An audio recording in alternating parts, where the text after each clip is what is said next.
Everyone, नमस्ते। My name is Bhavedi Patidar. मैं आप सभी का स्वागत करता हूं नेविगेट इंस्टीट्यूट पर और स्वागत है आप सभी का रिद्धि सिद्धि बैच में।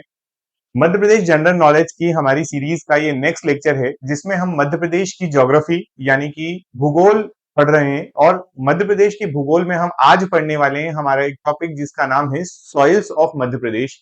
मतलब हम इस चैप्टर में आज पढ़ेंगे, इस लेक्चर में पढ़ेंगे एक चैप्टर जिसका नाम है मध्य प्रदेश की मिट्टियां। राइट। आप देखेंगे प्रीवियस ईयर में इस चैप्टर से एक बहुत ही एक या दो क्वेश्चन, लेकिन बहुत ही आसान क्वेश्चन आपको मिलता है। बात यह है कि फिर इतना एक तो ये बात हो गई कि एक क्वेश्चन मिलना है इतना इंपॉर्टेंट है और इसका यूज आपको और दूसरी जगह देखने को मिलेगा। जैसे आपसे हो सकता है कि वो प्लेट्यू वाले क्वेश्चन में पूछ ले कि बताइए इस प्लेट्यू में या जो आपने ज्योग्राफिकल डिवीजन किया था मध्य प्रदेश का, उसमें कौन से क्षेत्र में कौन सी मिट्टी मिलती है, इस तरीके से पूछ सकता है। आपसे ये क्वेश्चन पूछ सकता है कि किस मिट्टी में कौन सी फसल ज्यादा प्रोड्यूस होती है। ज्यादा प्रोड्यूस होने का मतलब यहाँ पर उपजाऊ क्षमता किसकी ज्यादा है या कौन से क्षेत्र में कौन सी फसल मेनली प्रोड्यूस की जाती है। तो इस दो तीन तरीके से क्वेश्चन पूछे जाते हैं जो सॉइल वाला पार्ट पढ़ने के बाद हमें ज्यादा क्लियरिटी आ जाती है और समझ में आ जाता है। फिर सॉइल से रिलेटेड क्वेश्चन डायरेक्ट आते हैं आपके पास। कभी आपसे ये पूछ लेगा कि बताइए सबसे ज्यादा क्षेत्रफल पे कौन सी सॉइल है, कितने टाइप की सॉइल है मध्य प्रदेश में, कौन सी सॉइल में किस मिनरल या किस खनिज की ज्यादा मात्रा पाई जाती है। ये पूछ सकता है कि जो सॉइल है उनका डिपोजिशन किस तरीके से होता है, वो कैसे बनती है या कौन से काल में बनी होगी, कौन से एरा में बनी होगी। इस टाइप से भी क्वेश्चन आ जाते हैं। तो हमारे पास डिफरेंट वेराइटी के मैंने 5-7 पैटर्न आपको बता दिए हैं। अब उन सारे पैटर्न को हम कवर अप करते हैं हमारे यहाँ पर सॉइल वाले लेक्चर में। कंप्लीट पूरा सॉइल आज हम खत्म करेंगे इसी एक ही लेक्चर में। ठीक है, तो चलिए स्टार्ट करते हैं। सबसे पहले हम देखेंगे आज हमारे लिए हमारा जो आज का टॉपिक है वो कंप्लीटली एक ही टॉपिक पर बेस्ड है और वो क्या है, तो हमारा सॉइल्स ऑफ मध्य प्रदेश। ठीक है, सॉइल्स ऑफ मध्य प्रदेश की मिट्टियां। ठीक है ये बात। चलिए सॉइल ऑफ मध्य प्रदेश पढ़ने वाले हैं। इनमें हम लोग सबसे पहले तो ये सॉइल है और इस सॉइल का आपको ये बता दें एक बेसिक सी छोटी सी डेफिनेशन जो आपको पता होना चाहिए। इससे कोई खास लेना देना है नहीं हमारी एग्जाम का, बट फिर भी सॉइल हम किसे कहते हैं, तो it is the upper most layer of the earth. ये क्या है, ये अर्थ की अपर मोस्ट लेयर होती है, पहली चीज है ना। और which allows plant to grow, ये क्या करती है, ये प्लांट्स को एक मीडियम प्रोवाइड करती है ग्रो करने के लिए। साथ में उसको प्रोवाइड करती है ह्यूमस एंड मिनरल्स, मतलब प्लांट को ग्रो करने के लिए जो नेसेसरी मिनरल या खनिज और ह्यूमस की जो आवश्यकता होती है वो उसे प्लांट को सॉइल से मिलता है। ठीक है। It also provide the mechanical support. ठीक है, जैसा आप जानते हैं कि जो हमारे ट्रीज और प्लांट होते हैं वो अपनी खुद के बेस पे एक जगह फिक्स खड़े होते हैं, तो अगर उन्हें वो वहां पर एक स्टेबिलिटी चाहिए, उन्हें मैकेनिकल सपोर्ट चाहिए, तो वो प्रोवाइड करती है सॉइल। तो ये बातें लिखी है कुछ सॉइल की डेफिनेशन में। अगर कभी कहीं इंटरव्यू में बाई चांस है ना, जैसे मान लीजिए आप सिविल के स्टूडेंट हैं, सिविल के स्टूडेंट हैं तो आपके एक चैप्टर एक सब्जेक्ट भी है सॉइल मैकेनिक्स, वहां पर भी आपको एक डेफिनेशन बताई जाएगी। बट बाई चांस आपसे नॉन टेक्निकल वाले सर अगर आपके इंटरव्यू में क्वेश्चन पूछते हैं कि व्हाट इज सॉइल, अगर आप उसको कंप्लीटली टेक्निकल वे में अगर आंसर ना करें और ये एक आंसर कर देंगे, तो ये भी एक जनरल डेफिनेशन है जिसमें हम सॉइल को एक्सप्लेन कर सकते हैं। दो तीन चीजें मेंशन कर दीजिए। पहला क्या है कि it is the upper most layer of earth crust. दूसरा क्या करती है कि ये प्लांट को ग्रो करने में हेल्प करती है। तीसरा पॉइंट यहाँ ऐड कर दीजिए कि ये मैकेनिकल सपोर्ट प्रोवाइड करती है। मिनरल और ह्यूमस जो होते हैं वो भी अपने प्लांट को प्रोवाइड करती है। हमारी सॉइल हो जाएगी। अगर हिंदी में पढ़ना चाहें तो यहाँ पे आपके पास हिंदी में भी लिखा है, मैंने सारी चीजें हिंदी और इंग्लिश दोनों में मेंशन की हुई है। राइट, तो ये आपके पास इसका हिंदी हो जाएगा। ये सॉइल की डेफिनेशन हो गई। बिल्कुल बेसिक सी डेफिनेशन रखे, ज्यादा फैंसी डेफिनेशन के पीछे ना भागे। जितना सिंपल आप याद रखने की कोशिश करेंगे उतना बेटर आप एक्सप्लेन कर सकते हैं, है ना। जितना जितना सिंपल आप रखेंगे उतना एक्सप्लेनेशन ज्यादा बेटर होता है। ठीक, चलिए तो अब आगे बढ़ते हैं। ये तो अपनी बेसिक जानकारी हो गई। अब हमें पहला क्वेश्चन में यहां से सीधा बताता हूं आपको आपके पेपर में पहला क्वेश्चन क्या आता है। तो पहला क्वेश्चन ये है, इसमें हम बोलेंगे कि what are the major types of soils in Madhya Pradesh. What are the major type of soils in Madhya Pradesh. Madhya Pradesh में कितनी प्रकार की मिट्टियां पाई जाती है। और इसके लिए आपको डायरेक्टली एक आंसर तो याद रखना है, क्योंकि प्रीवियस ईयर में पीएससी ने ये भी क्वेश्चन पूछा है। अब आप इमेजिन करिए कि आपसे वो ये पूछ रही है कि मध्य प्रदेश में कितने प्रकार की मिट्टियां पाई जाती है। अब इससे और आसान आपसे वो क्या पूछ सकता है। तो याद रखें कि there are 5 major types of soil in Madhya Pradesh. Major type बोलने का मतलब क्या है कि कोई और भी टाइप या इसके बाद भी कोई टाइप की सॉइल मिलती है तो हाँ, मिलती है उनके बारे में भी थोड़ी सी हम लोग बात कर लेंगे।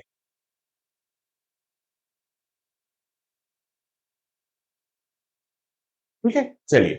अब देखो, सबसे पहले तो यहाँ पर एक आप याद रखेंगे कि किसके अकॉर्डिंग हम आंसर कर रहे हैं। हम जो आंसर करने वाले हैं कि मध्य प्रदेश में कितनी सॉइल है, तो वो हमें कहाँ से पता चला, तो हम कहेंगे कि Indian land and soil survey department, जिसको हम कहते हैं भारतीय भूमि भूमि एवं मृदा सर्वेक्षण विभाग जो है भारत का, है ना, मध्य प्रदेश का नहीं कहा, यहाँ Indian land and soil survey department जो है, इसने बताया है कि मध्य प्रदेश में 5 प्रकार की मिट्टियां पाई जाती है। ठीक है, चलिए, बढ़िया है। 5 प्रकार की, इसको मैं लिख देता हूँ 5 टाइप्स, है ना, पूरी बात लिख देते हैं 5 टाइप्स, और वो 5 टाइप्स आपके पास यहाँ नीचे लिखे हुए हैं। अब इनको वन बाय वन हम थोड़ा सा देख लेते हैं। देखिए, 5 प्रकार की मिट्टियां हैं, उसमें एक मिलेगी आपको ब्लैक सॉइल। ब्लैक सॉइल को आप क्या कहते हैं, तो काली मृदा कहते हैं। क्या कहते हैं इसको, काली मिट्टी बोल लीजिए या काली मृदा बोल लीजिए। ठीक, उसके बाद आपके पास कौन सी हो जाएगी, फिर हो जाएगी रेड एंड येलो। कौन सी हो जाएगी, red and yellow. Red and yellow का मतलब क्या होता है, तो रेड एंड येलो का मतलब होता है लाल एवं पीली। क्या होता है, लाल एवं पीली मृदा। ठीक है, इन सब की चीजें, इन सब का नाम आ रहा है पीछे, आप टेंशन ना लें, एक एक करके करके हम डिटेल पढ़ेंगे इसकी पूरी। ठीक है, लाल एवं पीली मृदा या मिट्टी। फिर हम बात करेंगे एलुवियल सॉइल, बहुत इंपॉर्टेंट है ना। एलुवियल सॉइल जो होती है, इसको बोला जाता है जलोढ़। इसको क्या कहते हैं, जलोढ़ मृदा। ठीक है, फिर उसके बाद हम बात करें, हमारे पास मिक्स्ड। मिक्स्ड का मतलब क्या होता है, तो मिक्स्ड का मतलब होता है मिश्रित। मिक्स्ड का मतलब क्या होता है, मिश्रित, मिश्रित मृदा। ठीक है, और फिर उसके बाद हम बात करें कि एक आती है कछारी या लेटेराइट। इसको हिंदी में भी सेम कहा जाता है, इसको कहते हैं हम कछारी मृदा, कछारी, या फिर आप इसको कह सकते हैं लेटेराइट मिट्टी, लेटेराइट मृदा। ठीक है, इसके बारे में पढ़ेंगे। जैसा मैंने अभी आपको कहा कि मध्य प्रदेश में जो है वो कितने प्रकार की मृदा है, तो वो 5 प्रकार की है, और वो आपके सामने यहाँ पर नाम लिखे हुए हैं। वन बाय वन स्टार्ट करते हैं। सबसे पहले हम काली मिट्टी के बारे में बात करेंगे। तो बात करने से पहले आप पहले तो एक उसका आप ये देख लीजिए मैप। ठीक है, कि किस क्षेत्र में आपको कहां पे कौन सी मृदा मिल रही है।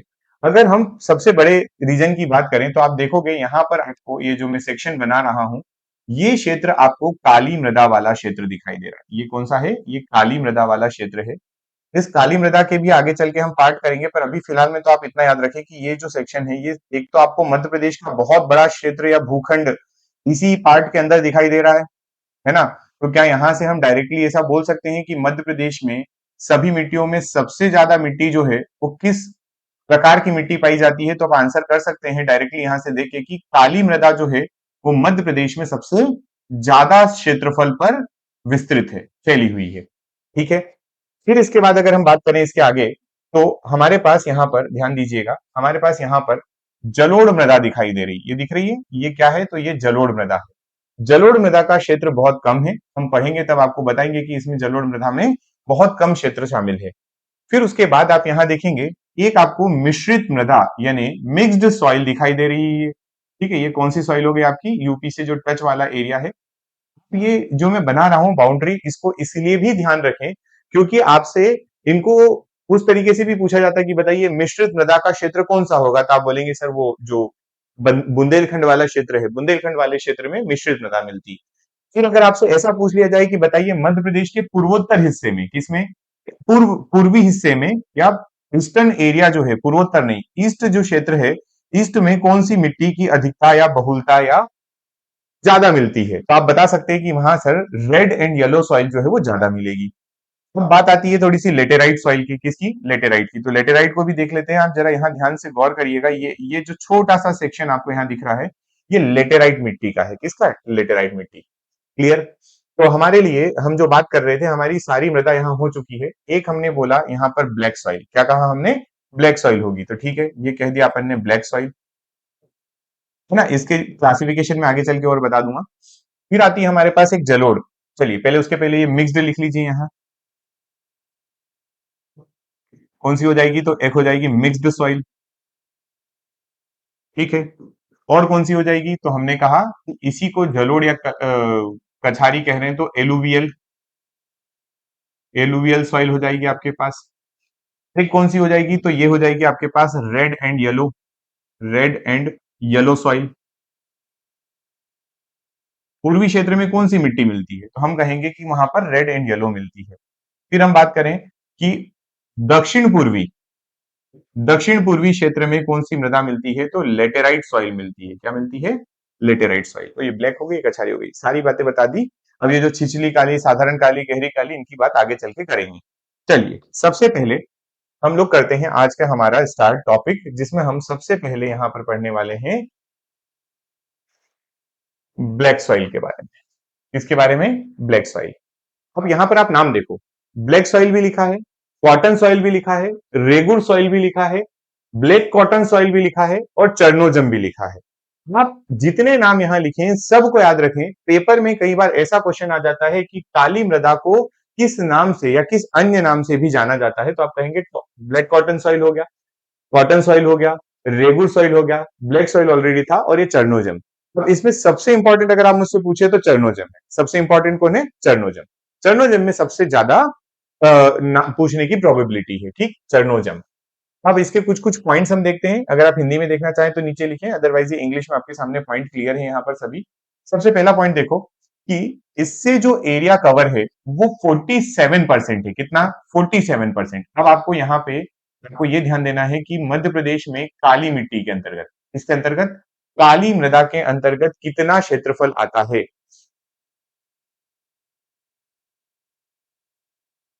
जी बिल्कुल।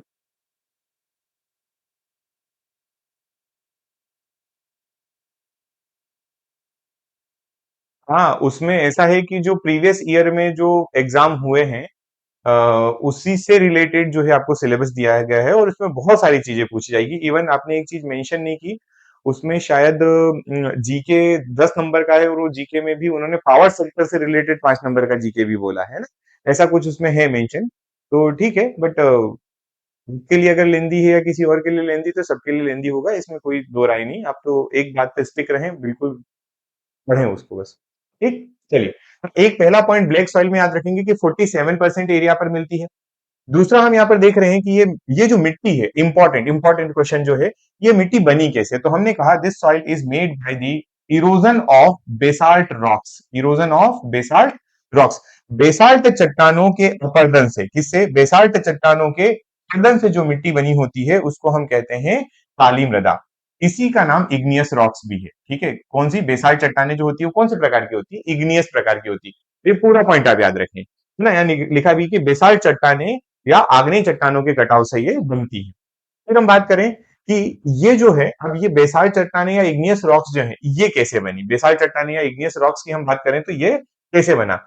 इसके लिए याद रखें, अब इसके लिए याद रखें कि जब एक एक आप ऐसे पीरियड पढ़ते हैं ना कि जुरैसिक एज होता है, क्रिटेशियस एज होता है, तो क्रिटेशियस एज में जो वॉल्केनिक एक्टिविटी हुई, वॉल्केनिक इरप्शंस हुए, मतलब जो ज्वालामुखी का उद्गार हुआ, क्रिटेशियस काल में जो ज्वालामुखी का उद्गार हुआ, तो उससे जो लावा निकला, वो लावा जब डिपोजिट हुआ, ठंडा हुआ, तो वो उसने कौन सी चट्टान बनाई? इग्नियस रॉक्स बनाई।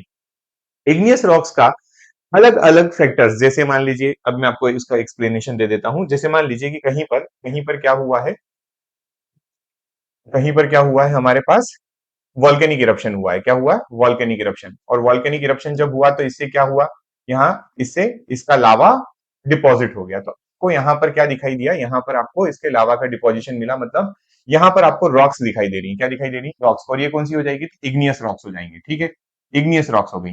अब इस इग्नियस रॉक्स का धीरे धीरे सनलाइट, है ना, क्या होगा? सनलाइट होगा, वाटर होगा, है ना, क्या होगा? विंड होगा।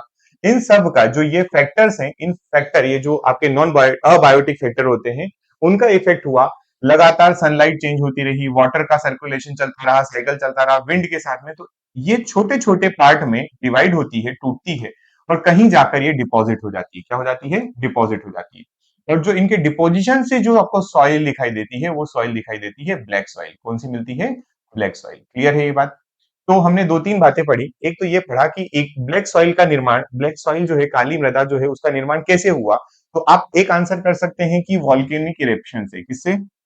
वॉल्केनिक इरप्शन से। ये वॉल्केनो है, ये क्या है? वॉल्केनो। वॉल्केनिक इरप्शन हुआ, उससे ब्लैक सॉइल बनी। या फिर आप ये बोल सकते हैं कि इग्नियस रॉक्स से बनी। और इग्नियस रॉक्स का भी नाम दिया गया है बेसाल्ट। क्या नाम दिया गया है? बेसाल्ट। तो बेसाल्ट चट्टानों से निर्मित है, आप ये भी बोल सकते हैं। और आप ये बोल सकते हैं कि ब्लैक सॉइल जो है वो हमारी पहली या सबसे पुरानी चट्टान जो है, इग्नियस चट्टानें जो होती है, ये इग्नियस चट्टानें जो है वो सबसे पुरानी चट्टानें मानी गई हैं, उनके अपर्दन से या उनके इरोजन से बनी है। ठीक है ये बात। तो ये ऐसा है ब्लैक सॉइल का निर्माण की आ, इस कैसे कैसे बना वो हम यहां से समझ सकते हैं। ठीक है, चलिए तो ये भी पॉइंट याद रखें क्योंकि इसमें सारे पॉइंट जो आपको बताए जाएंगे वो इंपॉर्टेंट ही हैं। इसमें आपको इफ एंड बट कुछ नहीं करना है और आपको सीधा याद रख लेना है। ब्लैक सॉइल के बारे में पढ़ रहे हैं और कंटिन्यू करते हैं आगे। ब्लैक सॉइल देखिए, ब्लैक सॉइल जो है, ये अब क्वेश्चन पूछा जाता है कि ब्लैक सॉइल का कलर ब्लैक क्यों है। क्वेश्चन क्या पूछा जाता है, ब्लैक सॉइल का कलर ब्लैक क्यों है। आपको बताना है ब्लैक सॉइल का कलर ब्लैक क्यों है। उसका रीजन ये है कि ब्लैक सॉइल का ब्लैक कलर होना आयरन की वजह से है। किसकी वजह से, आयरन की वजह से। तो यहाँ दो क्वेश्चन बनेंगे। Black colour of black soil is due to, एक तो आप आंसर करेंगे ड्यू टू आयरन, किसकी वजह से, आयरन की वजह से। और दूसरा अगर आयरन नहीं बोलता है तो बोलेगा टेक्टोनीफेरस मैग्नेटाइट। क्या बोलेगा, टेक्टोनीफेरस, है ना, टिटियनीफेरस भी बोलते हैं, टेक्टोनीफेरस भी बोलते हैं। टिटेनीफेरस मैग्नेटाइट जो होता है उसकी वजह से जो ये रॉक्स है वो ब्लैक कलर होती है।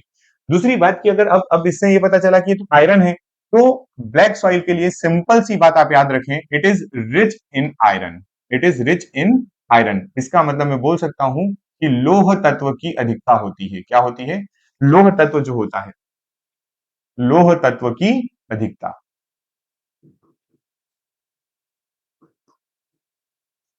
लौह तत्व की अधिकता। ठीक। दूसरा, अब यहां पर एक देखें, यहां लिखा हुआ है NPKH, the deficit of NPKH is found in this type of soil. अब आप कहेंगे ये एनपीकेएच कहां से आ गया और ये कौन सी बला का नाम है। ये कुछ नहीं है, ये है नाइट्रोजन। आगे लिखा है फॉस्फोरस।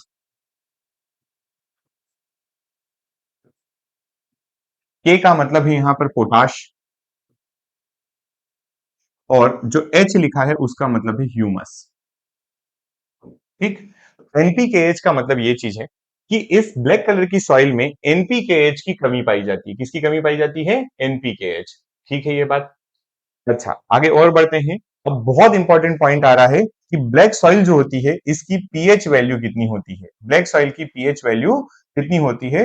और पीएच वैल्यू पूछेगा तो पीएच वैल्यू बताएंगे, और अगर वो बोलेगा कि बताइए किस रेंज में, तो रेंज पूरी बता देंगे, 7.5 टू 8.5।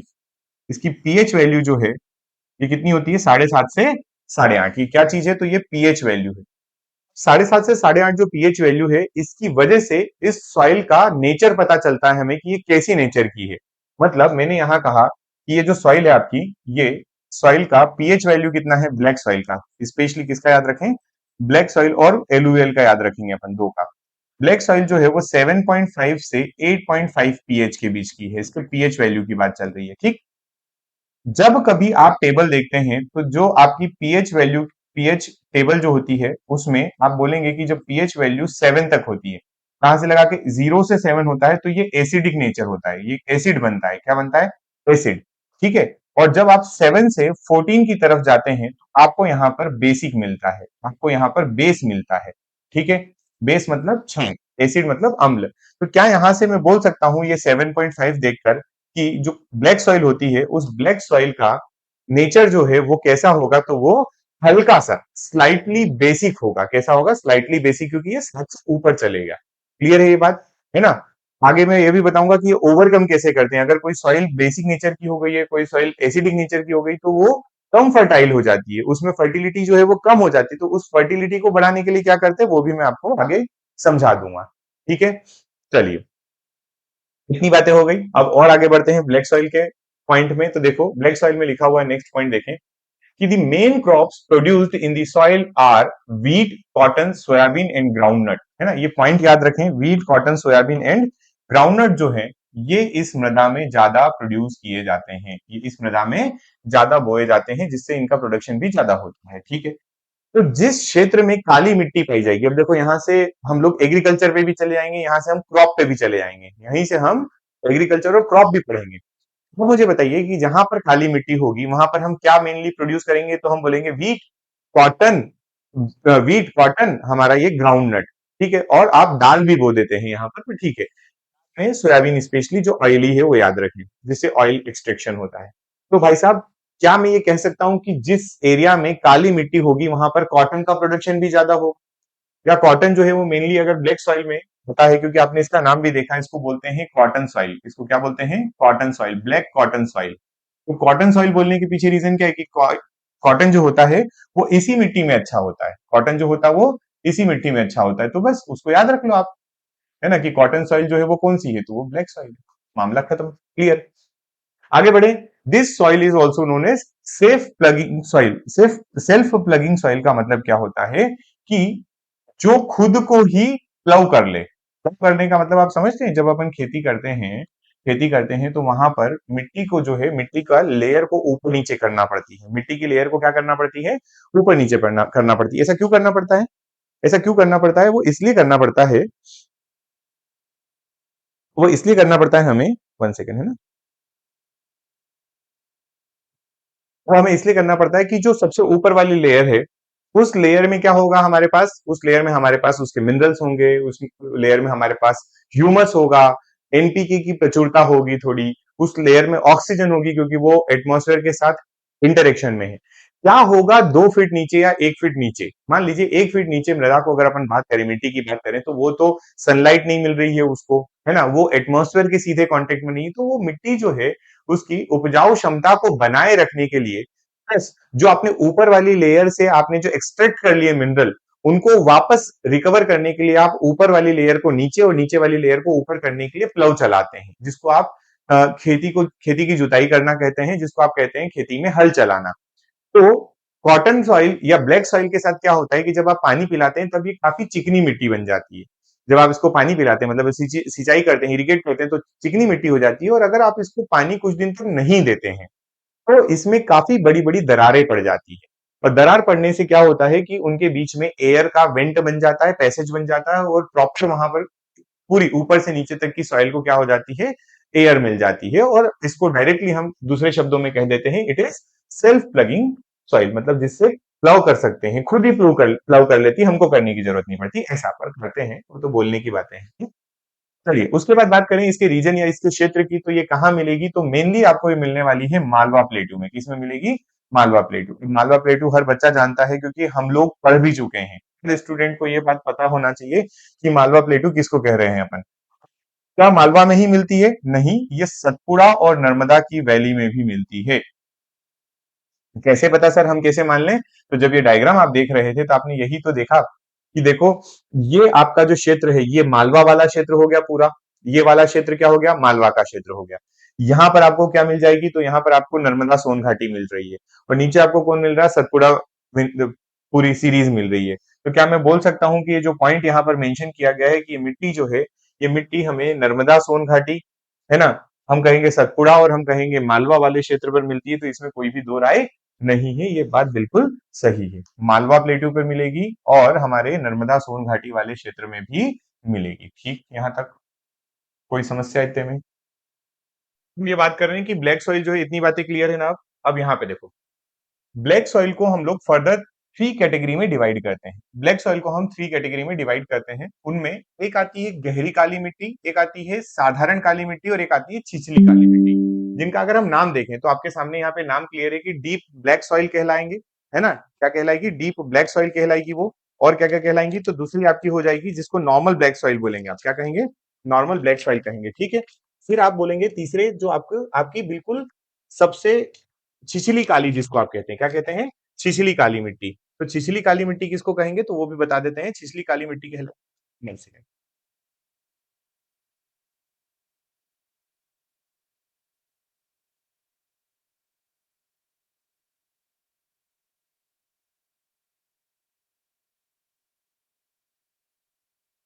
ठीक है।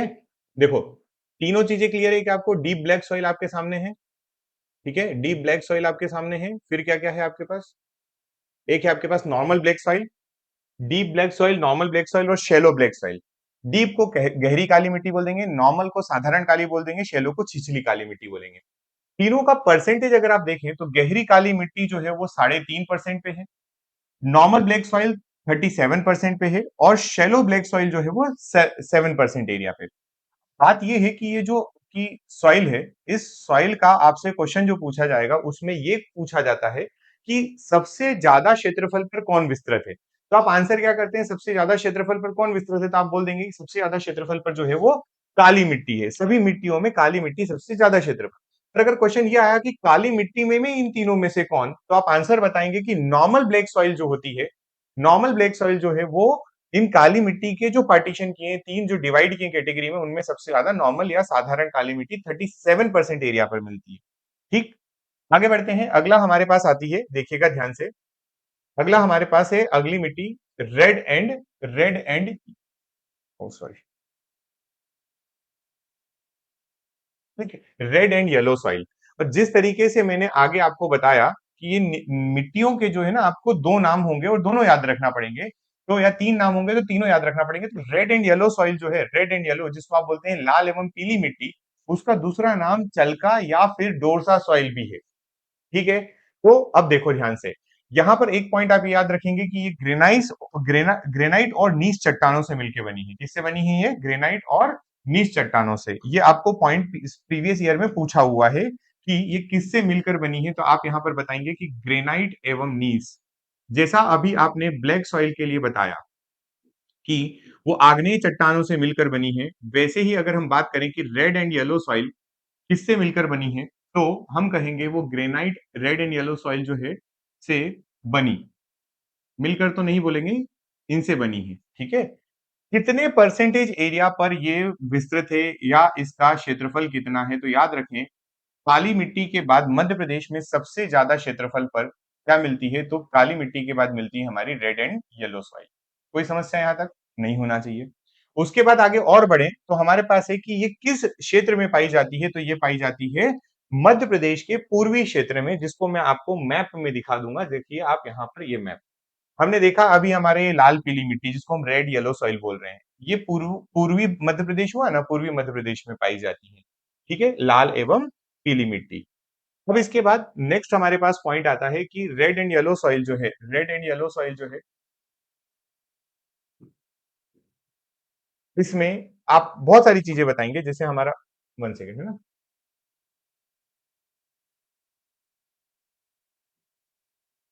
रेड एंड येलो सॉइल जो है इसमें कौन सी क्रॉप होगी, है ना, इसका पीएच वैल्यू कितनी होगी, ये सारी बातें यहाँ पर हम बताएंगे। ठीक, चलिए स्टार्ट करते हैं। रेड एंड येलो सॉइल का रेड कलर सबसे इंपॉर्टेंट, पहली बात कि इसका कलर जो रेड है, रेड कलर जो है, ये रेड कलर किसकी वजह से, इसका दो कलर है रेड एंड येलो, तो रेड कलर और येलो कलर ये दोनों हम बताने वाले हैं कि इसके ये कलर किस वजह से हैं। ठीक, तो रेड कलर की अगर बात करें आप, तो रेड कलर इसका आता है due to oxidation of iron की वजह से। किसकी वजह से, ऑक्सीडेशन ऑफ आयरन। ये क्वेश्चन है आपके पेपर का कि लाल पीली मिट्टी जो है, लाल पीली मिट्टी का लाल कलर किसकी वजह से, तो आप आंसर करेंगे ऑक्सीडेशन ऑफ आयरन। और इसका पीला कलर किसकी वजह से, तो आप बोलेंगे it is due to hydration, hydration of ferric oxide, hydration of ferric oxide. मतलब जब ये मिट्टी होती है नॉर्मल सूखे की स्थिति में हमको ये कैसी दिखाई देती है, सूखे की स्थिति में हमको ये दिखाई देती है रेड कलर। ठीक है, और जब इस मिट्टी में पानी या मॉइस्चर या नमी आती है तो ये मिट्टी अपना कलर चेंज करती है और ये येलो दिखाई देती है, इसलिए यहाँ पे लिखा फेरिक ऑक्साइड का हाइड्रेशन होगा। ठीक है, चलिए आगे बढ़े। नेक्स्ट हम बात करें इसमें कौन कौन सी क्रॉप्स, मेनली ये कौन कौन सी क्रॉप यहाँ पर कल्टीवेट की जाती है, तो आप याद रखें rice, millets, jowar, these are some crops which are cultivated in the red yellow soil. Main बात करें कि इस सॉइल में क्या चीजें अधिकता में पाई जाती है, तो iron and lime, iron and lime मतलब इसमें लोहा और चूना प्रचुरता में पाया जाता है। और इसमें कमी किस चीज की होती है, तो नाइट्रोजन एंड ह्यूमस इसमें जो है वो कम पाए जाते हैं।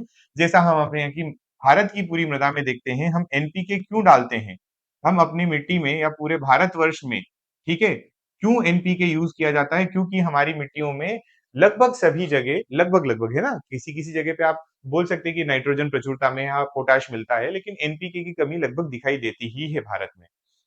फिर हम बात करें नेक्स्ट पॉइंट इंपॉर्टेंट कि इसका पीएच वैल्यू कितनी है, इसकी पीएच वैल्यू के बारे में भी आपको ध्यान रखना पड़ेगा। जैसे आपने ब्लैक सॉइल में बोला कि 7.5 से 8.5 होता है, वैसे ही रेड एंड येलो सॉइल जो होती है उसमें पीएच वैल्यू जो है उसकी वो 5.5 से 8.5 के बीच होती है, 5.5 से 8.5 के बीच। आगे बढ़ते हैं। नेक्स्ट इसका पूरा हिंदी में अगर आप पढ़े तो ये आपके पास है। अब नेक्स्ट हम देखेंगे कौन सी हमारी अगली जो बहुत ही इंपॉर्टेंट सॉइल है और इसका नाम है एलुवियल सॉइल। कौन सी सॉइल है ये? Alluvial soil. ठीक है। हिंदी में इस मिट्टी का नाम है जलोढ़ मृदा। हिंदी में इस मिट्टी को क्या बोला जाता है? इस मिट्टी को बोला जाता है जलोढ़ मृदा। ठीक। चलिए, सबसे बड़ी बात, कितने प्रतिशत एरिया में फैली हुई है? ये मिट्टी कितने प्रतिशत एरिया में फैली हुई है? अगर ये क्वेश्चन आता है, आप बताएंगे कि ये मिट्टी का मध्य प्रदेश में कितना क्षेत्रफल है, तो मध्य प्रदेश में ये 3% क्षेत्र पर पाई जाती है। कितने प्रतिशत पर? 3%। ठीक है। किसकी वजह से बनी? तो हम कहेंगे कि जलोढ़ मिट्टी जो बनती है, it is due to the deposition of soil particle carried by rivers. देखो, काली मिट्टी बनी आग्नेय चट्टानों से, रेड एंड येलो सॉइल बनी ग्रेनाइट एंड नीच चट्टानों से। एलुएल मिट्टी बनती है जो नदियां अपने साथ में पानी के प्रवाह के साथ में जो सॉइल के पार्टिकल ले जाती है, उनको अपने किनारों के आसपास वाले क्षेत्र में डिपॉजिट कर देती है, जिससे वहां पर जो मिट्टी की लेयर या मिट्टी का निर्माण होता है उसको हम कहते हैं एलुवियल सॉइल। राइट। चलिए, अब सबसे इंपॉर्टेंट बात कि इस मिट्टी का पीएच वैल्यू जो होता है, इस मिट्टी का पीएच वैल्यू कितना होता है? तो इस मिट्टी का पीएच वैल्यू जो होता है वो होता है 7। कितना होता है? इस मिट्टी का पीएच वैल्यू 7 होता है। ठीक। और 7 के आसपास इसकी पीएच वैल्यू होने की वजह से, इस इसकी पीएच वैल्यू 7 होने की वजह से ये मिट्टी बाय नेचर जो है वो कैसी हो जाती है? तो ये न्यूट्रल या ये हो जाती है उदासीन। कैसी हो जाती है? उदासीन मिट्टी। ठीक है। दूसरी बात कि ये पोटाश में रिच होती है और डेफिसिट होता है नाइट्रोजन का इसमें। ठीक है ये बात। तीन चार चीजें हैं, जैसे आपने बोला कि हमारी मिट्टी जो है उसमें ब्लैक सॉइल में क्या ज्यादा मिलता है? तो ब्लैक सॉइल में हमको मिलता है आयरन ज्यादा। रेड एंड येलो में क्या मिलता है? तो आयरन एंड लाइम ज्यादा मिलता है। फिर हम बात करें हमारी एलुवियल सॉइल में क्या ज्यादा मिलता है, तो मैंने अभी थोड़ी देर पहले कहा कि किसी किसी मिट्टी में पोटाश की मात्रा हमें मिलती है, तो वो एलुवियल सॉइल के बारे में बात चल रही थी कि इसमें एलुवियल सॉइल में पोटाश की मात्रा ज्यादा होती है। में और बात करें कि क्या होता है कि इससे इस मिट्टी में जब जमाव होता है, नदियां जब वो सॉइल पार्टिकल का डिपोजिशन करती है, तो वहां पर पोरस मिलता है। स्ट्रक्चर कैसा मिलता है? पोरस, मतलब उसमें छिद्र युक्त होगा। और इस वजह से ये जो मिट्टी है, ये सभी मिट्टियों में सबसे ज्यादा फर्टाइल मिट्टी मानी गई है। याद रखें, मध्य प्रदेश की जो मिट्टियां हैं उनमें सबसे ज्यादा फर्टिलिटी या सबसे ज्यादा उपजाऊ क्षमता या सबसे ज्यादा उर्वरकता किस मिट्टी की होती है? तो वो होती है एलुवियल सॉइल की। इसका हिंदी जो है वो आपको यहाँ मिल जाएगा, है ना। ये सबसे ज्यादा उपजाऊ मिट्टी है। ठीक। चलिए, उसके बाद बात करें तो इसमें कौन कौन सी क्रॉप हो सकती है? तो क्रॉप में तो wheat, sugarcane, oilseed वगैरह बोए जाते हैं। बिल्कुल बेसिक सी बात है। नेक्स्ट इसका क्षेत्र याद रखें, ये कहाँ मिलती है? तो एक आप याद रखेंगे, चंबल के आसपास के इलाकों में। चंबल के आसपास के इलाके अगर आप फिर बोलें तो ये कौन से क्षेत्र हो जाएंगे? तो भिंड, मुरैना, शिवपुरी, ग्वालियर वगैरह जो है, ये चंबल के पास के क्षेत्र हो जाएंगे, जहां चंबल नदी अपने साथ में पानी लेकर जाती है और अपने सॉइल पार्टिकल का डिपोजिशन करती है वहां पर। ठीक है बात? कोई समस्या यहां तक? नहीं होना चाहिए। ठीक है।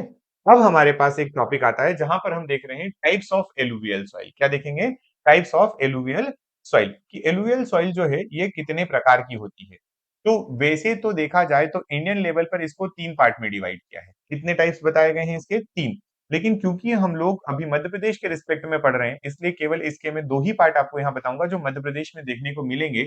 एक जो है उसको कहते हैं खादर। क्या कहते हैं? खादर। खादर मृदा या खादर जलोढ़ मृदा। ठीक है। खादर खादर जलोढ़ मृदा, है ना। इसको इंग्लिश में भी क्या बोलेंगे? तो इसको खादर ही बोला जाता है, खादर सॉइल या खादर एलुवियल सॉइल। और दूसरी कौन सी होती है? तो दूसरी होती है बांगर। भांगर बोलते हैं। ठीक है। अलग अलग नाम दिए जाते हैं। भांगर सॉइल। ठीक है। हिंदी में इसको बांगर भी लिख सकते हैं आप। बांगर जलोढ़ मृदा। क्या डिफरेंस है इन दोनों में? वो भी हल्का सा देख लेते हैं कि जब कभी बात की जाती है हमारी किस सॉइल की, जब कभी बात की जाती है हमारी खादर की, तो खादर का मतलब ये होता है कि जब हर वर्ष प्रति वर्ष नदी अपना पानी लाए और वो क्या कर दे, उसके ऊपर जमा कर दे। नदी अपना पानी लाए और हर बार मिट्टी की एक लेयर जमा कर देती है एवरी ईयर, तो वो मिट्टी जो बनती है वो खादर जलोढ़ कहलाती है। और अगर 2-3 वर्षों में या कुछ वर्षों में अगर मिट्टी की एक नई लेयर जमा हो रही तो उसको बोलते हैं बांगर। खादर का मतलब क्या हुआ है कि वेन वेन रिवर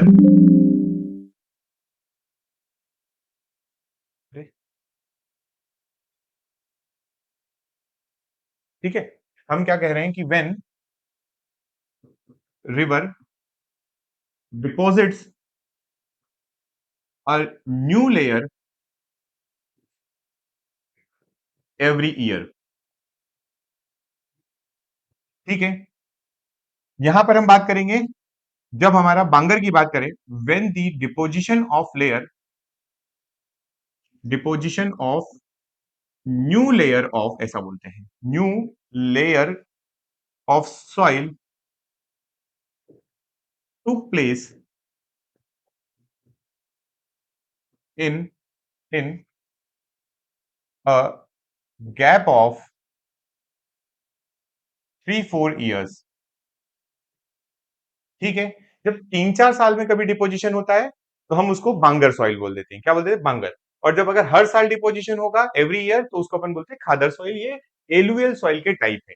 ठीक है, एक आता है जिसमें हम लोग भाभर भी पढ़ते हैं, जिसमें सॉइल पार्टिकल जो होते हैं वो काफी बड़े होते हैं, कोर्सर ग्रेन होता है, लेकिन वो यहाँ पर पढ़ने की जरूरत नहीं है, वो शिवालिक वगैरह में आता है, इंडियन ज्योग्राफी में, राइट। चलिए अब आगे बढ़ेंगे, हमारी नेक्स्ट टाइप की सॉइल के बारे में पढ़ेंगे, जिसका नाम क्या है? तो जिसका नाम है मिक्स्ड सॉइल। ठीक है, मिश्रित मृदा के बारे में पढ़ने जा रहे हैं। ठीक है, मिक्स्ड सॉइल के बारे में पढ़ेंगे। अब मिक्स्ड सॉइल का मतलब क्या है? तो यहाँ सीधा सीधा जो उसका मतलब निकल रहा है वही निकालेंगे कि ये मिक्सचर है, it is mixture of red and yellow and black soil. Mixture of red and yellow and black soil. समझ पाए आप इस बात को? रेड एंड येलो सॉइल है और साथ में कौन सी आ जाएगी? ब्लैक सॉइल आ जाएगी, तो वो क्या बन जाएगा? मिक्स्ड सॉइल बन जाएगा। अगला पॉइंट इंपॉर्टेंट, कितने प्रतिशत क्षेत्रफल पर पाई जाती है? तो 10%। आपने ब्लैक कॉटन सॉइल को बताया 47%, आपने रेड एंड येलो को बताया 33%, आपने जो अपनी अभी जलोढ़ मृदा देखी वो देखी केवल 3% पे। जलोढ़ मृदा के बारे में लिखा परसेंटेज की नहीं लिखा है? ये केवल 3% एरिया, ये लिखा है 3% एरिया पर मिलेगी। ठीक है, और मिश्रित जो है वो 10% एरिया पर मिलती है। इंपॉर्टेंट कि rich in iron, Madhya Pradesh की देखिए मिट्टियां, देखिए मध्य प्रदेश की जो रिच इन आयरन मिल रही है, कैसी मिल रही है? इसमें आयरन रिच है, और बाकी deficit of nitrogen and phosphorus and potash, मतलब एनपीके फिर से यूज करना पड़ेगा अगर आपको प्रोडक्शन अच्छा लेना है।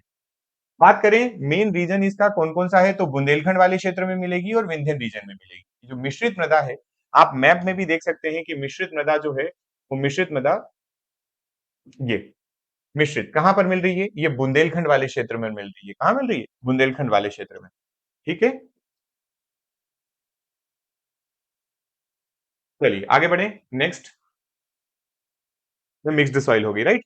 इसमें क्रॉप्स की बात करें तो वीट एंड कॉटन होंगे, वीट एंड कॉटन इसमें मेन क्रॉप्स होंगे। ठीक, नेक्स्ट हमारे पास, ये हिंदी में आपका कंटेंट है, देख लीजिएगा। लेटेराइट सॉइल अगली है, laterite soil, right. Laterite soil को देख लेते हैं, और इसका नाम अब याद रखें। Laterite soil is also known as red brown soil. इसको हम क्या कहते हैं? रेड ब्राउन सॉइल होती है, लाल भूरी मृदा। ठीक है, और लेटेराइट सॉइल जो है, इसको याद रखने का मैं तरीका बताता हूं। लेटेराइट देखो क्या लिखा हुआ है, ध्यान रखना। लेटेराइट, ठीक, इसमें पीछे ना आप देखें थोड़ा सा प्रोनाउंसिएशन में, यहां लिखा है राइट, ईट। क्या लिखा है यहाँ पर? ईट। ईट से याद रखें आप ब्रिक। क्या याद रखेंगे? ब्रिक से याद रखेंगे, ईट याद रख लें, ईट से। और ईंटें जो बनाई जाती है वो कहां पर बनाई जाती है? तो वो भट्टे में बनाई जाती है। कहां बनाई जाती है? भट्टे में। तो इसी सॉइल को भट्टा सॉइल भी कहते हैं। ठीक है ना? इसी सॉइल को क्या बोलते हैं? भट्टा सॉइल। तो लेटेराइट ईंट बनाई जाती है, और एक्चुअल में ईंट बनाई जाती है इससे, जो कि भट्टे पर बनाई जाती है, और इसका नाम हो गया भट्टा सॉइल। ठीक है, ठीक, जैसे आपने ब्लैक सॉइल को चरनोजम बोला। ठीक है, फिर उसके बाद आपने बोला कौन सी अपनी रेड एंड येलो, उसके लिए आपने दूसरा नाम दिया। फिर उसके बाद आपके पास आई एलुवियल। एलुवियल तो सबसे ज्यादा मोस्ट फर्टाइल है, उसके बारे में कोई बात नहीं। मिक्स्ड जो है रेड येलो और ब्लैक को मिलाकर बनी है। अब रेड ब्राउन सॉइल, भट्टा सॉइल या लेटेराइट सॉइल है, इसके बारे में याद रखें। पहला पॉइंट, कितने प्रतिशत क्षेत्र पर ये मिलेगी? तो आपको 2.5% एरिया पर आपको मध्य प्रदेश में क्या मिलने वाली है? मध्य प्रदेश में 2.5% क्षेत्रफल या एरिया पर मिलती है लेटेराइट सॉइल। आयरन एल्यूमिनियम में रीच होती है, याद रखें। ये जो प्रचुर मात्रा में क्या पाया जाता है? तो आयरन एंड एल्यूमिनियम यहाँ पर आपको मिलेगा। Next, deficit of humus. Humus यहाँ पर कम होता है। Fertility of soil is very low, इसीलिए इस क्षेत्र में देखेंगे कि आपको मक्का और कॉफी और ज्वार टाइप की जो ये कोर्सर ग्रेन वाली चीजें जो है वो यहाँ पर मिलेगी। मक्का, कॉफी, ग्रेन, ज्वार वगैरह जो है वो यहाँ पर आपको दिखाई देंगे। ठीक है, फर्टिलिटी थोड़ी लो होती है। किस क्षेत्र में मिलेंगी? तो अभी मैंने आपको दक्षिण पूर्वी क्षेत्र या साउथ ईस्ट एरिया बताया था, जहां छिंदवाड़ा, बैतूल वगैरह वाला क्षेत्र था, वहां आपको मिलेगी। और इसी के साथ थोड़ा सा हमारा जो मंदसौर नीमच वाला क्षेत्र है, मंदसौर नीमच वाला जो क्षेत्र है, वहां पर भी आपको इसका थोड़ा सा ब्लैक सॉइल का पार्ट देखने को, सॉरी ब्लैक सॉइल बोल रहा हूँ, लेटेराइट सॉइल का पार्ट आपको देखने को मिल जाएगा। ये लेटेराइट सॉइल यहाँ पर भी मैं मेंशन कर देता हूँ, राइट। ये वाला क्षेत्र जो है ये किसका रहेगा? तो ये रहेगा लेटेराइट का। ब्लैक सॉइल भी मिलती है यहाँ पर, लेटेराइट सॉइल भी थोड़ी सी याद रख लेना। ठीक, चलिए इसका हिंदी ये देख लीजिएगा आप। कुछ फैक्ट्स की बात कर लेते हैं हमारे इन्हीं टॉपिक से रिलेटेड जो हम अभी पढ़ रहे हैं। पहला पॉइंट देखिए, यहाँ पर लिखा हुआ है कि Morena is the most affected region या district by the soil erosion. जो सॉइल इरोजन होता है, जिसको हम बोलते हैं मृदा अपरदन। क्या कहते हैं? मृदा अपरदन। मृदा अपरदन कौन करवाती है? तो मध्य प्रदेश में सबसे ज्यादा मृदा अपरदन जो करवाती है वो चंबल नदी है। चंबल नदी जब राजस्थान से मध्य प्रदेश में फिर से एंटर करती है, जैसा कि आपने कल मैप में देखा था, तो वो मुरैना वाले क्षेत्र में बहती है, और मुरैना वाले क्षेत्र में ये सबसे ज्यादा सॉइल इरोजन करवाती है। दूसरा, ये जो सॉइल इरोजन है, इस सॉइल इरोजन को क्रीपिंग डेथ कहते हैं, मतलब रेंगती हुई मृत्यु। रेंगती हुई मृत्यु इसलिए बोला जाता है कि धीरे धीरे धीरे आप देखेंगे तो इस मृदा का जो है वो फर्टिलिटी जो है वो कम होती जाती है, खत्म होती जाती है, और एक टाइम के बाद ये बंजर जमीन बन जाती है। ठीक है, इनफर्टाइल हो जाती है, इसलिए इसको हम लोग क्रीपिंग डेथ के नाम से जानते हैं। किसको? तो सॉइल इरोजन को। अब दो पॉइंट आपके सामने आए। आपने ब्लैक सॉइल को देखा, जिसमें ब्लैक सॉइल जो थी उसका पीएच वैल्यू 7.5 से 8.5 था। और एक आपने सॉइल देखी जिसमें आपने 5.5 से 8.5, मतलब आपकी रेड एंड येलो सॉइल देखी। अब इन सॉइल में अगर हम कहें कि एक का नेचर स्लाइटली बेसिक था, मतलब जो क्षारीय मृदा थी, और एक का जो नेचर था वो कैसा था? स्लाइटली एसिडिक, देन वो बेसिक में भी जाती है। तो ऐसी मृदा जिनका पीएच वैल्यू 7 से डिफर करता है, ऊपर या नीचे, मतलब वो स्लाइटली या एसिडिक नेचर की हो या बेसिक नेचर की हो, तो इनकी प्रोडक्टिविटी या इनका जो फर्टिलिटी या जो इनका प्रोडक्शन कैपेसिटी है वो थोड़ी सी कम हो जाती है। ठीक है, जैसे आपने बोला कि हमारे पास एक एलुवियल सॉइल है जो जलोढ़ मृदा है। जलोढ़ मृदा का पीएच वैल्यू जो है वो एग्जैक्ट 7 के आसपास आता है, so that it is a natural soil या न्यूट्रल सॉइल। न्यूट्रल सॉइल या उदासीन मृदा जो होती है वो मोस्ट फर्टाइल होती है, मतलब हमको इनका जो पीएच वैल्यू है, अगर वो 7 से कम है तो हमें उसे 7 तक पहुंचाना पड़ेगा, और अगर 7 से ज्यादा है तो हमें 7 से कम करना पड़ेगा। दैट्स वाई अगर आप बोलें कि सॉइल अगर एसिडिक नेचर की हो गई है, अगर उसकी पीएच वैल्यू 7 से डिक्रीज कर रही है, ड्रॉप ड्रॉप हो चुकी है, तो आप उसमें लाइम मिला दीजिए, मतलब आप उसमें चूना मिला दीजिए। क्या मिला दीजिए? चूना मिला दीजिए। चूना मिलाने से क्या होगा? चूना चूना मिलाने से उस मिट्टी की जो पीएच वैल्यू है वो 7 के आसपास आ जाएगी, तो फिर से वो फर्टाइल हो जाएगी। वहीं ऐसा भी तो हो सकता है कि जो मिट्टी है उसका नेचर जो है वो बेसिक नेचर है, मतलब उसकी पीएच वैल्यू जो है वो 7 से ज्यादा हो गई है। तो इस समय जब वैल्यू 7 से ज्यादा, पीएच वैल्यू 7 से ज्यादा हो जाती है, तो हमें सॉइल में जो है वो पाइराइट और जिप्सम मिलाना पड़ता है। पाइराइट और जिप्सम, पाइराइट एवं जिप्सम मिलाकर आप उस मिट्टी का जो ये बेसिक नेचर है ना, इसका बेसिक नेचर जो है आप खत्म कर सकते हैं, उसको उदासीन की तरफ ला सकते हैं। ठीक है, नेक्स्ट आप एक सिंपल सा पॉइंट याद रखें कि Indian institute of soil science कहां पर है? तो याद रखना ये भोपाल में है। Indian institute of soil science कहां पर है? भोपाल में है। इंपॉर्टेंट है, ध्यान रखें। इसके लिए कोई वो बात नहीं है, आप सीधा सीधा याद रखें कि Indian institute of soil science कहाँ है। आई जिसको कहते हैं वो भोपाल में है। दूसरा पॉइंट इसके लिए जो याद रख सकते हैं कि इसका ईयर ऑफ एस्टेब्लिशमेंट कब हुआ था? तो याद रखें 1988 में स्टेब्लिश हुआ था। Madhya Pradesh land survey act है ना, भूमि सर्वे को कहते हैं हम लोग, क्या कहते हैं सर्वे को? सर्वेक्षण अधिनियम कब आया था? तो 1947 में आया था। ठीक है, चलिए अब ये कुछ पॉइंट्स हैं आपके पास। इसके आगे देखें तो और आपके पास कुछ पॉइंट पॉइंट आ रहे हैं, जैसे ब्लैक सॉइल, वो मध्य प्रदेश में जो है इसमें सबसे अच्छी वाटर रिटेंशन कैपेसिटी होती है। कहने का मतलब ये है कि जब आप इसमें इरिगेशन करते हैं तो ये मिट्टी बहुत अधिक समय तक अपने अंदर वाटर को एब्जॉर्ब करके या रिटेन करके रख सकती है। ठीक है, इसमें पानी का, जल के धारण क्षमता बहुत ज्यादा होती है, राइट। ब्लैक सॉइल की होती है, क्वेश्चन पूछा जाता है। एलुएल सॉइल जो है, इस एलुएल सॉइल का सॉइल इरोजन सबसे ज्यादा और चंबल में, मैंने अभी आपको एक्सप्लेन किया कि जो चंबल नदी है और चंबल रीजन है, चंबल के आसपास का, वहां कौन सी सॉइल मिलती है? एलुएल।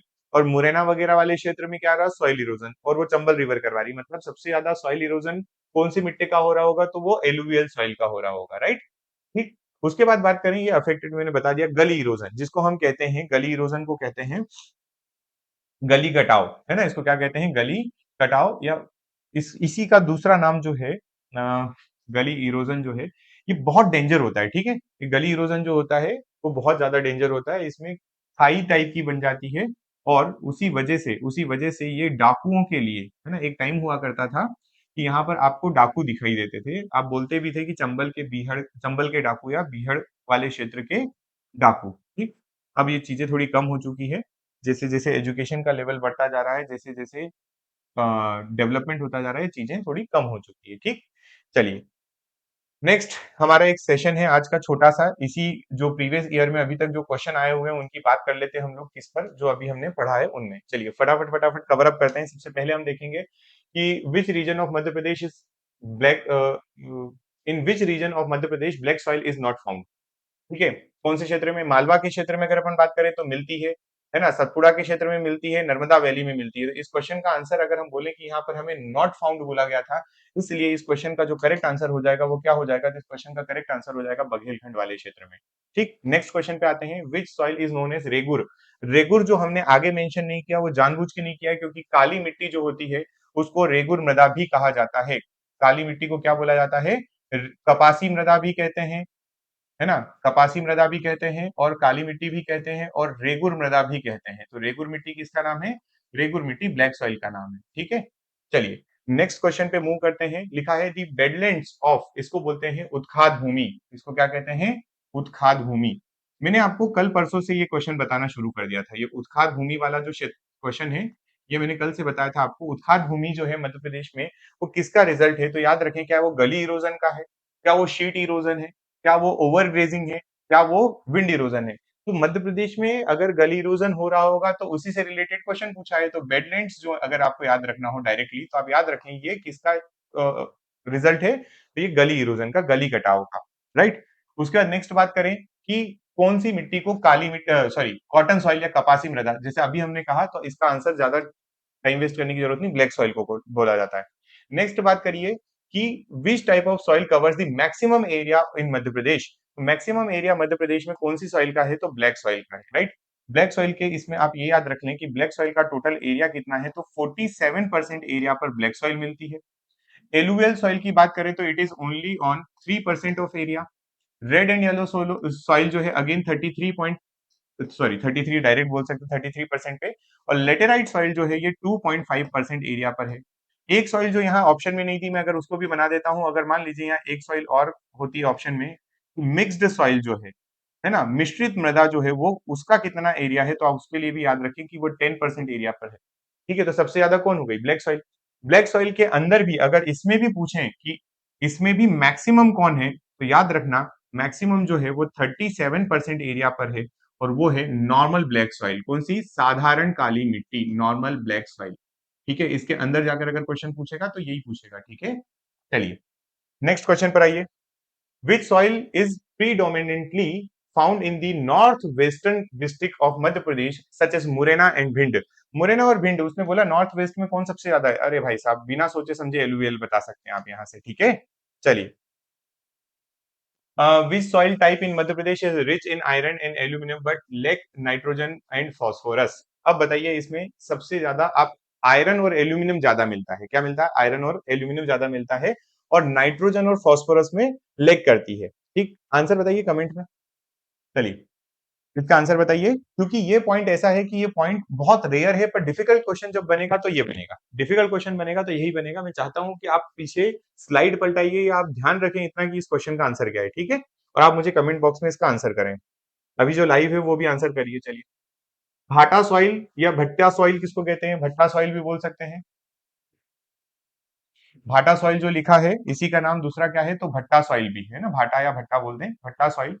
आपको इसकी ट्रिक बताई अभी हाल की, आपके पास अगर लेटेराइट सॉइल है, कौन सी है, लेटेराइट, तो वो भट्टा कहलाएगी, ठीक है, लेटेराइट सॉइल को भट्टा सॉइल के नाम से जानते हैं। नेक्स्ट कि which type of soil is most suitable for cotton cultivation, बताने की जरूरत ही नहीं, कॉटन सबसे ज्यादा कहाँ, ब्लैक सॉइल में। Next, which soil type is formed by the deposition of river sediments in Madhya Pradesh.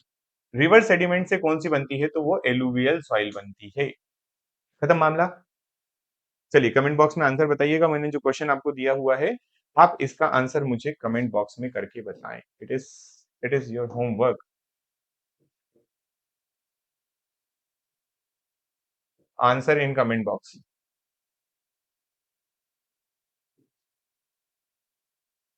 Okay, चलो